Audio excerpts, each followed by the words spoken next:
ในวันที่ 30 พฤษภาคม 2025 กระทรวงป้องกันความสงบได้สร้างขบวนการปลูกต้นไม้เนื่องในโอกาสคำนับหับตอนและเฉลิมฉลองวันเด็กน้อยสากลครบรอบ101 ปี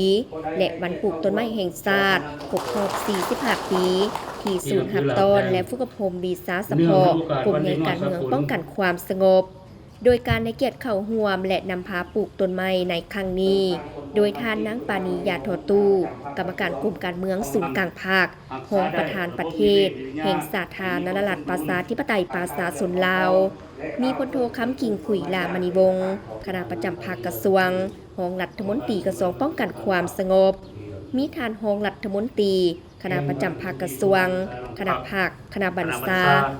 กรมกองที่ขึ้นกับกระทรวงป้องกันความสงบและนายตำรวจเข้าร่วมในพิธีที่มีความหมายความสำคัญนี้พลโทค้ำกิ่งขุยลามณีวงศ์คณะประจำภาคกระทรวงรองรัฐมนตรีกระทรวงป้องกันความสงบได้รายงานว่าเนื่องในโอกาสวันเด็กน้อยสากลและวันปลูกต้นไม้แห่งชาติที่หมุนเวียนมาอีกเวลาหนึ่งกระทรวงป้องกันความสงบได้สั่งขบวนการปลูกต้นไม้ขึ้นอย่างเป็นทางการเพื่อเป็นการปกปักรักษาทรัพยากรป่าไม้ให้มีความยืนยงและอุดมสมบูรณ์เขียวงามและสามารถนำใช้ได้ยาวนานเป็นการเพิ่มเนื้อที่ปกคลุมของป่าไม้ตามคาดหมายที่แผนพัฒนาเศรษฐกิจสังคม5 ปีครั้งที่ 9ได้กำหนดไว้ให้ปรากฏผลเป็นจริง